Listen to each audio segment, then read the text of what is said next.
اهلا بكم اعزائنا المشاهدين في حلقه جديده من برنامجكم الفن السابق. النهارده احنا هنتكلم عن فيلم من افلام العيد، تحت الترابيزه. الفيلم من تاليف وليد يوسف، ومن اخراج سميح نقاش، ومن بطوله محمد سعد ومنى فضالي ونرمين الفقي وحسن حسني. الفيلم بيدور ان محمد سعد البطل بيبقى مدير مكتب احد المحامين الكبار، وبيتولى كل القضايا الفساد اللي جوه المكتب. وبعدين بيكتشف بعد كده ان جزء من الموكلين او بعض منهم عاملين تآمر ضده، وبيبتدي ينتقم منهم. الفيلم بيعتبر كارثة سينمائية بكل المقاييس، يعني كمية الكوارث السينمائية اللي جوه الفيلم مش طبيعية، خطايا في حق السينما اللي هنفصلها بالتفصيل. أول حاجة من الكوارث اللي كانت جوه الفيلم الحبكة كانت ضعيفة جدا. ولو هنتكلم على السيناريو كان مهلهل ومهترئ لوليد يوسف. نتكلم بقى ان السيناريو اللي بان ضعيف جدا في اول جزء من الفيلم، اللي المفروض ان هو هيمتع المشاهد، بالعكس ده خلى المشاهد يبقى قاعد مخنوق من الفيلم، مش قادر يكمل للاخر. وبالنسبه بقى المشاهد المجانيه اللي عماله، هي مش بتخدم الفيلم، دي محطوطه عشان تطول الفيلم، تزوده مش اكتر. بالنسبه بقى الحوار اللي داير جوه الفيلم ايه؟ انا عايزه افهم ايه الحوار اللي داير جوه الفيلم ده يعني حوار توم اند جيري بس.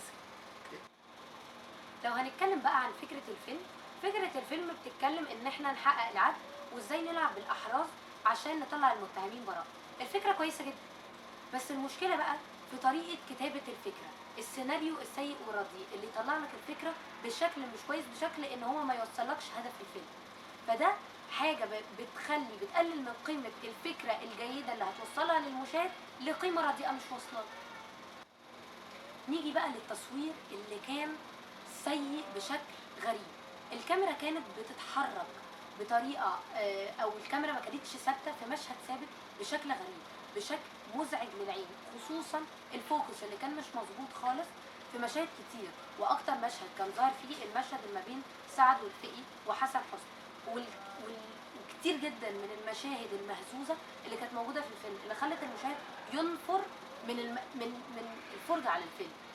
ولو هنتكلم بقى على الكاميرا اللي مش مظبوطه وطريقه التصوير، فبلاش احسن.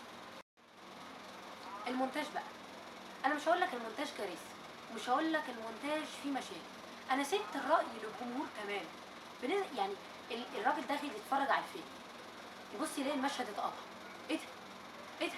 بقى المشهد، يعني انا واحد داخل يتفرج على الفيلم، المشهد ما كملش. كميه القطع اللي كانت في الفيلم رهيبه، وقطع ايه بطريقه قويه، يعني المشهد ما كملش. غير بقى القطع اللي في الفيلم، التركيب. نيجي بقى نركب مشهد على مشهد، اي حد يعني عندك برامج سهله جدا عشان تركب مشاهد، انما بقى تركب لي مشهد كانك لسه بتتعلم. طب يعني ليه تتعب عينيا؟ مش فاهم. واخر حاجه بقى الاخراج غايب، ابسون مش موجود.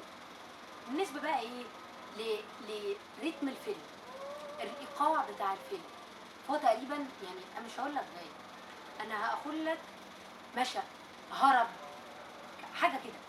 سرد الفيلم بقى المفروض يبقى، يعني حتى لو الفيلم بايظ للدرجه دي، يبقى فيه سرد مشوق عشان اكمل الفيلم الاخر. انما انا من نص الفيلم التشويق باظ. بالنسبه بقى لاداء الممثلين، خصوصا نرمين الفقي اللي جمهورها عمره ما توقع منها اضعف ادوار زي دي، فدي حاجه بجد يعني ادت شوك كبير جدا للجمهور. تقييمنا للفيلم 3/10.